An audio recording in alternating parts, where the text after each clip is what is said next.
देखिए हर खबर यहीं पर, सब्सक्राइब कीजिए TV9 भारतवर्ष।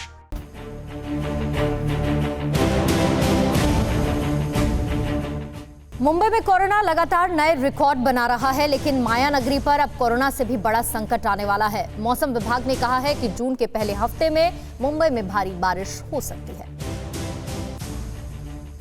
देश में मॉनसून ने दस्तक दे दी है। इस वक्त भारत के कई हिस्सों में झमाझम बारिश भी हो रही है। मौसम विज्ञान एजेंसी स्काईमेट के मुताबिक केरल में मॉनसून आ गया है और अगले 24 घंटों के दौरान दक्षिण पूर्वी अरब सागर पर निम्न दबाव का क्षेत्र बन सकता है।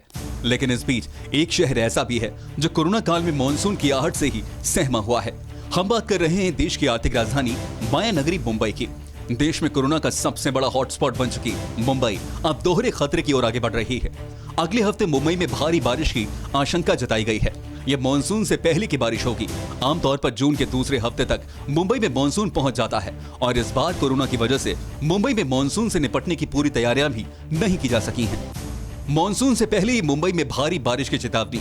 मौसम विभाग ने जारी की मुंबई में बारिश की चेतावनी। अरब सागर में डीप डिप्रेशन धीरे धीरे आगे बढ़ रहा है। इस डीप डिप्रेशन से ही मुंबई में भारी बारिश हो सकती है। जून के पहले हफ्ते में ही भारी बारिश के साए में मुंबई है। 2 से 4 जून के बीच मुंबई में भारी बारिश की संभावना है। मुंबई देश का सबसे ज्यादा कोरोना मरीजों वाला शहर है। पूरे महाराष्ट्र के 60% से ज्यादा केस मुंबई से ही हैं। जाहिर है कोरोना के बीच मुंबई अब मानसूनी बारिश को लेकर भी खौफ के साए में है। लोगों को बीएमसी से उम्मीदें हैं और बीएमसी पहले ही मानसूनी तैयारियों को लेकर अपने हाथ खड़े कर चुकी है।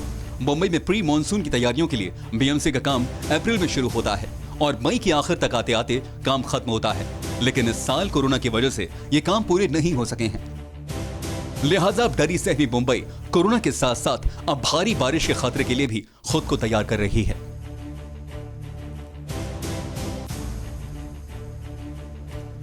तो एक तरफ कोरोना की मार पड़ रही है और दूसरी तरफ कुदरत भी कहर बरपा रही है। उत्तर प्रदेश के कन्नौज जिले में आंधी और तूफान के बाद भीषण तबाही दिखी। कन्नौज में आए तूफान ने कैसा कहर ढाया, ये जानने के लिए 100 सेकंड में ये पूरी खबर देखिए। एक तरफ कोरोना की मार, दूसरी तरफ आंधी तूफान का वार।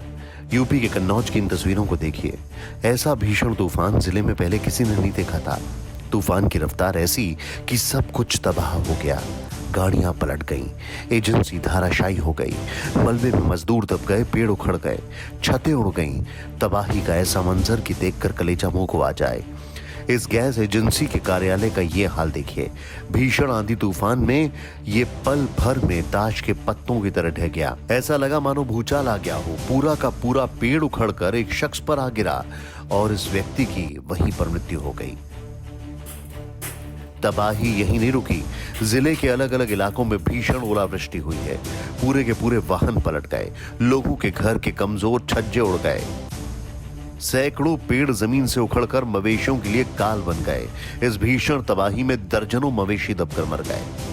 ऐसा हमने तूफान कभी जिंदगी में नहीं देखा। बहुत ज्यादा ओले, बारिश, तूफान सब नष्ट हो गया। हर फसल, मक्का अक्का सब बोर्ड और सब नष्ट हो गए। जानवर, पेड़ पौधे, दीवारें, मकान सब ध्वस्त। एक तरफ कोरोना ने इंसान की जिंदगी पर कहर बरपा रखा है, दूसरी तरफ कुदरत भी मानो इंसान से नाराज है।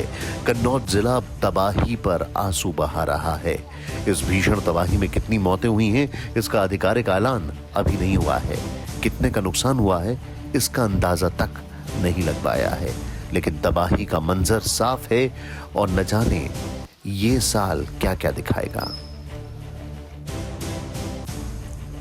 लॉकडाउन के दौरान दिल्ली एनसीआर समेत उत्तर भारत के कई इलाकों में बहुत बड़ा खतरा मंडरा रहा है। आईआईटी कानपुर की रिसर्च में खुलासा हुआ कि इन इलाकों में जल्द ही बहुत तेज भूकंप आ सकता है। दिल्ली एनसीआर के लोग पूरे लॉकडाउन के दौरान कोरोना के साथ साथ एक और बहुत बड़े डर के साए में हैं और ये डर है बहुत बड़े भूकंप का। शुक्रवार रात 9 बजे के आसपास दिल्ली एनसीआर के इलाके में 7वीं बार भूकंप के झटके महसूस किए गए। इस भूकंप का केंद्र दिल्ली से 64 किलोमीटर दूर हरियाणा के रोहतक में था। यह लॉकडाउन के दौरान अब तक आए भूकंपों में सबसे तेज था, जिसकी वजह से लोग घरों से बाहर तक निकल आए। देश में इस तरह लगातार भूकंप के झटके लगने के बाद आईआईटी कानपुर की भूकंप को लेकर की गई रिसर्च की चर्चा शुरू हो गई है। आईआईटी कानपुर ने अध्ययन के बाद जारी की चेतावनी, दिल्ली और बिहार के बीच आ सकता है बड़ा भूकंप। रिक्टर स्केल पर तीव्रता 7.5 से 8.5 तक हो सकती है। IIT कानपुर के सिविल इंजीनियर विभाग की रिसर्च, पिछले 500 सालों में गंगा के मैदानी क्षेत्र में बड़ा भूकंप नहीं आया था। उत्तराखंड के रामनगर में खुदाई से मिले हैं भूकंप के अवशेष। साल 1505 और 1803 के दौरान ये भूकंप के अवशेष मिले हैं। इस रिसर्च के दौरान IIT कानपुर की टीम ने उत्तराखंड के रामनगर में जमीन में गहरे गड्ढे खोदकर अध्ययन शुरू किया था, जिसमें 1505 और 1803 में आए भूकंप के सबूत मिले हैं। IIT की रिसर्च कहती है अगर इस इलाके में फिर एक बार भूकंप आया तो दिल्ली NCR, आगरा, लखनऊ, कानपुर, वाराणसी और पटना तक का इलाका प्रभावित हो सकता है। आपको बता दें, भारतीय उपमहाद्वीप में विनाशकारी भूकंप आते रहते हैं। 2001 में गुजरात के कच्छ में आए भूकंप में हजारों लोग मारे गए थे। वैसे तो पूरे भारत को 4 भूकंपीय जोन में बांटा गया है और इनमें सबसे ज्यादा खतरनाक जोन 5 है। वैज्ञानिकों का मानना है कि जोन में रिक्टर स्केल पर 9 तीव्रता का भूकंप भी आ सकता है। हालांकि दिल्ली जोन 4 में है, जहां 8 तीव्रता के भूकंप की आशंका जाहिर की जाती है। उत्तर प्रदेश के लखीमपुर खीरी से बेहद दर्दनाक खबर आई। यहां एक गरीब ने भुखमरी और गरीबी की वजह से जान दे दी। सुसाइड लेटर में लिखा है, अब प्रियंका गांधी ने उसकी मौत के बाद सरकार से सवाल किए हैं। ये मां रो रही है, ये मां तड़प रही है, क्योंकि इसके बेटे ने भुखमरी और गरीबी की वजह से खुद की ही जान ले ली। रेलवे ट्रैक पर पड़े शव की पहचान भानु प्रताप गुप्ता के नाम से हुई है। लखीमपुर खीरी के मैगलगंज के रहने वाले भानु प्रताप शाहजहांपुर में होटल पर काम करते थे। घर में 4 बच्चे और बूढ़ी मां थी, खाने के लाले पड़ गए थे। आखिरकार ट्रेन के आगे कूदकर जान दे दी। उनकी जेब से सुसाइड लेटर भी बरामद हुआ है। उन्होंने लिखा है, मैं सुसाइड गरीबी और बेरोजगारी की वजह से कर रहा हूँ। गेहूं चावल सरकारी कोटे पर मिलता है, लेकिन चीनी पत्ती, दूध, दाल, सब्जी, मिर्च, मसाले परचून वाला अब उधार भी नहीं देता है। मुझे खांसी, सांस, जोड़ों का दर्द, दौरा और कमजोरी होती है। साथ ही चलने पर सांस फूलना, चक्कर आने की बीमारी है। और ऐसी ही मेरी विधवा मां 2 साल से खांसी बुखार से पीड़ित हैं। तड़प तड़प कर जी रहे हैं। लॉकडाउन बराबर बढ़ता जा रहा है, नौकरी कहीं मिल नहीं रही। जो काम के ही खर्च चलाएं और इलाज करवाएं। हमें ना तो कोई शासन से सहयोग मिला और ना ही प्रशासन ने मेरी सुनी है। हमारे पास इतने पैसे नहीं हैं कि मरने के बाद क्रियाकर्म हो सके। खाद्यान्न इनके पास आवश्यकता के अनुरूप था। अब सुसाइड किन कारणों से किया है, इसके बारे में जांच की जा रही है। वहीं गरीब के खुदकुशी के बाद कांग्रेस महासचिव प्रियंका गांधी ने भी ट्वीट किया। उन्होंने लिखा, एक दुखद घटना में यूपी के भानु गुप्ता ने ट्रेन के सामने आकर आत्महत्या कर ली। काम बंद हो चुका था। इस शख्स को अपना और माताजी का इलाज कराना था। सरकार से केवल राशन मिला था, लेकिन इनका पत्र कहता है और भी चीजें खरीदनी पड़ती हैं और भी जरूरतें होती हैं। ये पत्र शायद आज 1 साल के जश्न वाले पत्र की तरह गाजे बाजे के साथ आप तक ना पहुंचे, लेकिन इसको पढ़िए जरूर। एक गरीब की खुदकुशी से पूरा सिस्टम हिल गया है और विपक्ष सरकार को घेर रहा है। बिहार के समस्तीपुर में कोरोना संक्रमित मरीज का शव, जिसके अंतिम संस्कार को लेकर पुलिस और लोगों के बीच में झड़प भी हुई और इस झड़प में पुलिस वालों समेत कई लोग घायल भी हो गए। 100 सेकंड में ये पूरी खबर देखिए। लॉकडाउन में पुलिस और लोगों के बीच हाथापाई की ये तस्वीर देखिए। भागम भाग मची है। पुलिस लाठियां बरसा रही हैं, लोग पत्थर। एक तरफ खाकी की टीम है, दूसरी तरफ लोगों का हुजूम दोनों में ठन गई है। कोई इधर भाग रहा है तो कोई उधर। ये तस्वीरें समस्तीपुर की हैं। कोरोना पॉजिटिव मरीजों की मौत के बाद ये हंगामा मचा है। दरअसल जिस शख्स की कोरोना की वजह से मृत्यु हुई वो कोलकाता के मालदा का रहने वाला था। मुंबई से स्पेशल श्रमिक ट्रेन से वो मालदा जा रहा था। रास्ते में अचानक तबीयत बिगड़ी तो उसे समस्तीपुर स्टेशन पर उतारकर अस्पताल में भर्ती करवाया गया, लेकिन अस्पताल में ही उसने दम तोड़ दिया। कोरोना जांच हुई तो रिपोर्ट पॉजिटिव पाई गई। मृतक शख्स की लाश का अंतिम संस्कार करने के लिए उसे जब शहर के मोक्ष धाम लाया गया तो लोगों की भीड़ जुट गई। ग्रामीणों का कहना था कि कोरोना पॉजिटिव मरीज की लाश को जलाने से आसपास के इलाकों में संक्रमण का खतरा बढ़ जाएगा। पुलिस की समझाइश के बावजूद लोग नहीं माने। बातचीत तू मैं तक पहुंच गई और उसके बाद भीड़ उग्र हो गई। उग्र भीड़ ने पुलिस पर पथराव किया। पुलिस ने मोर्चा संभाला। दोनों तरफ से जमकर पत्थरबाजी हुई। पूरे इलाके में अफरा तफरी का माहौल बन गया। उग्र भीड़ को काबू करने के लिए पुलिस ने भी सख्ती दिखाते हुए लाठियां बरसाईं। काफी देर तक भीड़ और पुलिस के बीच में संघर्ष जारी रहा। खाकी को लोगों पर काबू पाने के लिए कड़ी मशक्कत करनी पड़ी। इस झड़प में पुलिस वाले समेत कई ग्रामीण युवकों को भी चोटें आई हैं।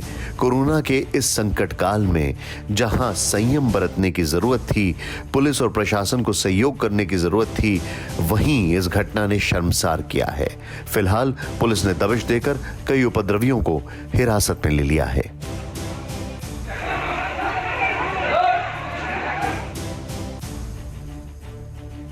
तो भारत में एक तरफ कोरोना मरीजों की तादाद बढ़ रही है और वहीं इस मर्ज से ठीक होने वालों की संख्या में भी इजाफा हो रहा है, यानी कि रिकवरी रेट।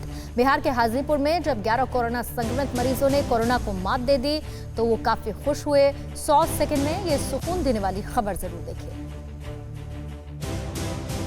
चेहरे पर मास्क, गले में माला, पैर थिरक रहे हैं, गानों की धुन पर सब झूम रहे हैं। इजहारे खुशी की ये तस्वीर बिहारे हाजीपुर की है। मास्क लगाकर झूमते, नाचते और गाते ये वो 11 लोग हैं जिन्होंने खतरनाक कोरोना वायरस को पटकनी देते हुए जिंदगी की जंग जीत ली है। ये वो लोग हैं जिन्होंने कोरोना को मात दी है। इन चेहरों पर खुशी की लकीरें हैं, आंखों में चमक है। कुछ दिनों पहले ये लोग कोरोना ग्रसित मरीज थे, अस्पताल में इनका इलाज चल रहा था, लेकिन हिम्मत और जज्बे के साथ इन्होंने कोरोना को परास्त कर जिंदगी पर लगे ग्रहण को हटा दिया। अब ये लोग खुशी से झूम रहे हैं। इस मौके पर स्वास्थ्यकर्मी भी इनका पूरा साथ दे रहे हैं।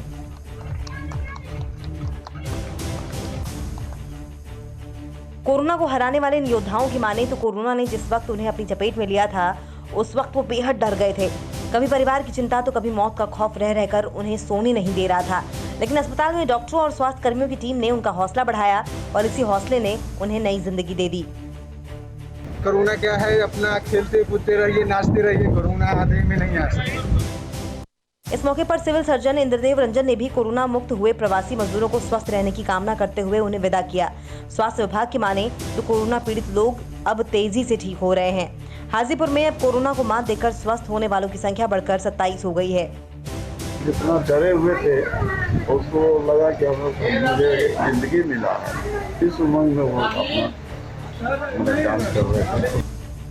स्वस्थ हुए इन कोरोना वॉरियर्स ने भी स्वास्थ्य विभाग की खुलकर तारीफ की। कोरोना को हराने वाले ये योद्धा अब अपने गांव जाकर लोगों को जागरूक करेंगे। कोरोना को लेकर जो भी बातें सामने आ रही हैं वो चौंकाने वाली हैं। इस खबर को देखने के बाद आप भी कह उठेंगे, जाको राखे साइयां, मार सके ना कोई। इंदौर के एक हॉस्पिटल में कोरोना पीड़ित महिला ने नन्ही परी को जन्म दिया जो बिल्कुल सुरक्षित है। 100 सेकंड में ये खुशी देने वाली खबर देखिए। आरती उतारिए, इसकी बलैया लीजिए। इसलिए नहीं कि आसमान से उतरी परी है, इसलिए नहीं कि ये किसी इंसान की संतान है, बल्कि इसलिए कि ये कोरोना काल में नई पहचान बनकर उभरी है। देख सकते हैं अस्पताल के कर्मचारी इस अजूबे का साक्षी रहे हैं कि जिंदगी और मौत ऊपर वाले के हाथ में है। इंदौर के अरविंदो अस्पताल की तस्वीर है जहां एक महिला ने कोरोना को हराकर एक नन्ही सी परी को जन्म दिया है। डॉक्टरों ने उनकी आरती उतारकर और फूलों से स्वागत किया। इंदौर में लगातार कोरोना बीमारी के चलते दिन ब दिन मरीजों की संख्या बढ़ती जा रही है। ऐसे में जहां एक और मध्य प्रदेश सरकार हर संभव कोशिश कर रही है कि इस बीमारी से आम जनता को कैसे निजात मिल सके, जिसके लिए जिला प्रशासन, स्वास्थ्य विभाग और दूसरे कर्मचारी लगातार अपनी सेवाएं दे रहे हैं। ऐसे में इंदौर के अरविंदो अस्पताल में कोरोना पेशेंट का स्वस्थ बच्ची को जन्म देना किसी आश्चर्य से कम नहीं। डॉक्टरों ने बच्ची और मां को पूरी तरह स्वस्थ बताया। दोनों को अस्पताल से छुट्टी दे दी गई है। जो भी व्यक्ति इस नजारे को देख रहा था उसकी आंखों में खुशी के आंसू थे और हाथों से तालियां बज रही थीं। इस ऊपर वाले का शुक्रिया अदा कर रहे थे जिन्होंने निराशा की इस घड़ी में आस का दीपक जलाए रखा और साबित किया कि उम्मीदों का दिया ही जलता है।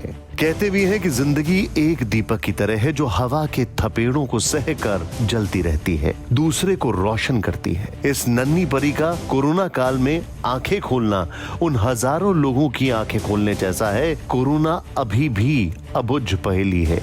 महामारी के जाल में उलझी दुनिया अब भी इसे सुलझा पाने में नाकाम है।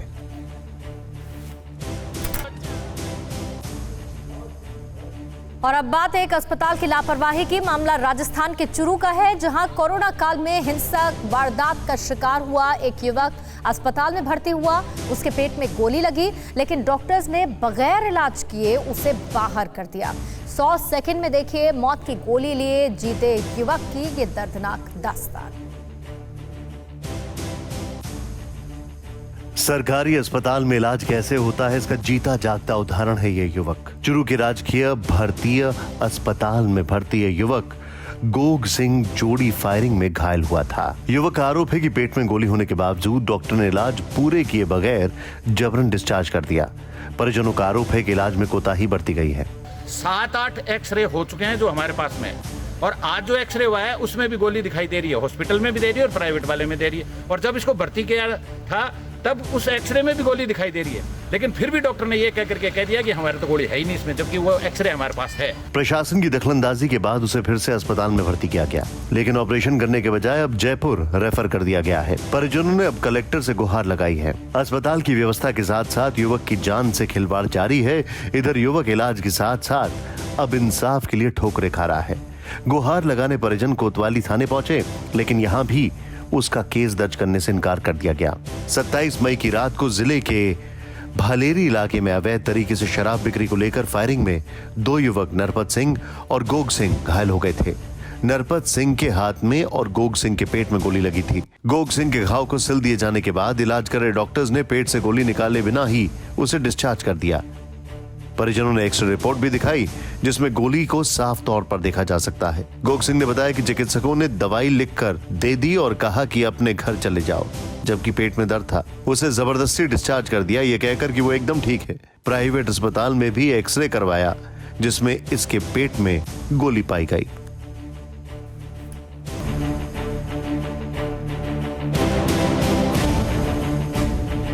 परवाह देश की, सोमवार से शुक्रवार रात 10 बजे TV9 भारतवर्ष पर।